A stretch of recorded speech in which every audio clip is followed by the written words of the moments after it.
Salut tout le monde et bienvenue sur ma chaîne YouTube. Moi c'est Marc-Louis Kabuna, étudiant en statistique, ou comme mes amis aiment m'appeler, le gars qui passe son temps à raconter des trucs qui ne servent à rien et que personne d'autre ne comprend. Aujourd'hui, j'ai envie de vous parler d'un sujet qui va vous retourner le cerveau. Le paradoxe de Simpson. Oui, je sais, les statistiques, c'est un truc qui peut parfois sembler bizarre et incompréhensible. Ou du moins, pas du tout passionnant. Genre, la dernière fois que vous avez vu un graphique qui vous a ébloui ou passionné, c'était genre, il n'y a jamais. Mais croyez-moi, cette fois-ci, vous serez surpris. Imaginez, vous êtes persuadé d'avoir compris un principe, une tendance super claire. Puis boum, les chiffres vous jouent un tour.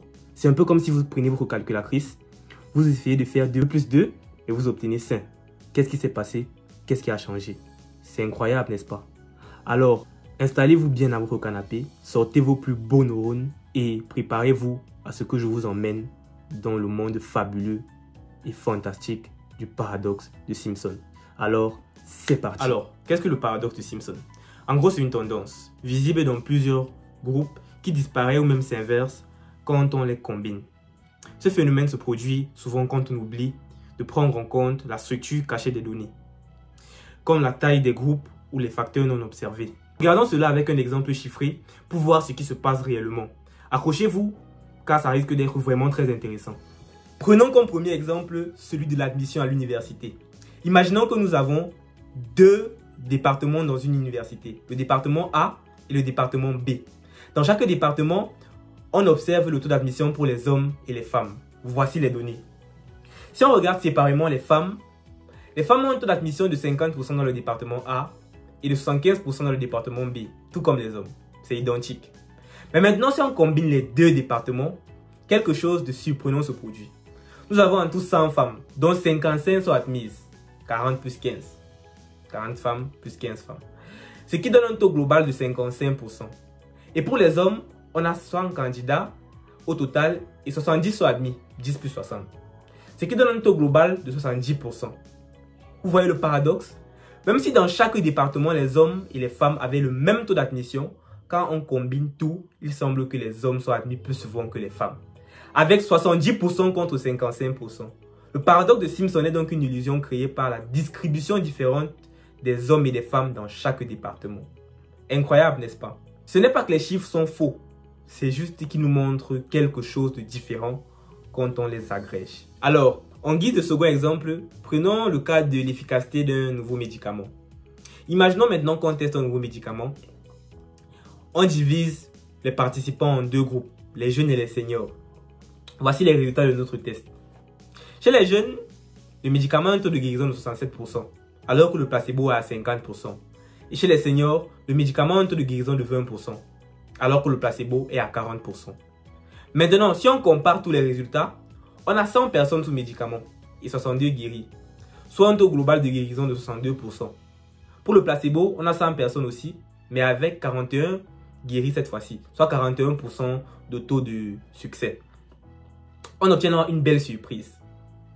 Quand on regarde l'ensemble des données, on voit que le médicament semble plus efficace que le placebo, avec 62% contre 41%. Pourtant, chez chaque groupe d'âge, le placebo paraissait plus efficace pour les seniors.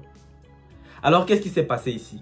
Le paradoxe de Simpson apparaît tout simplement parce que les groupes ne sont pas équilibrés. Le fait qu'il y ait bien plus de seniors dans le groupe placebo fausse la tendance globale. Alors, pourquoi c'est si important de comprendre le paradoxe de Simpson? Quand on analyse les données, il faut toujours être plus prudent et se demander, est-ce que les groupes influencent les résultats globaux? Si on ignore cette possibilité, on peut tirer des conclusions complètement erronées. Alors, dans des domaines très sensibles comme celui de la médecine, si on subit l'effet du paradoxe de Simpson et qu'on prend de mauvaises décisions, cela peut tuer des gens, cela peut briser des vies. Alors, c'est pour ça que c'est important de comprendre pourquoi il faut comprendre le paradoxe de Simpson. Comme troisième et dernier exemple, prenons celui des statistiques dans le sport. Supposons qu'on compare deux joueurs de basket. Prenons le basket. Disons le joueur A et le joueur B. Voici leurs statistiques.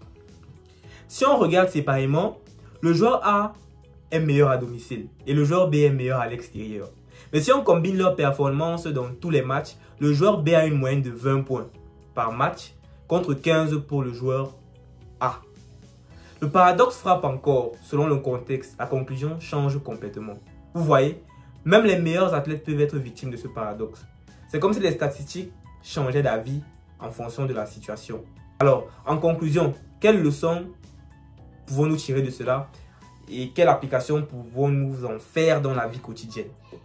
Alors, qu'est-ce qu'on retient de tout ça? Le paradoxe de Simpson nous apprend que les statistiques peuvent être trompeuses, surtout quand on ne prend pas en compte la structure des données. Pour éviter ce genre d'erreur, il faut toujours examiner de près chaque groupe avant de tirer des conclusions. Donc, c'était tout pour cette vidéo. J'espère que vous avez compris. Je ne suis pas entré dans les détails des formules mathématiques et tout ça. J'ai voulu expliquer globalement ce que c'était que le paradoxe de Simpson.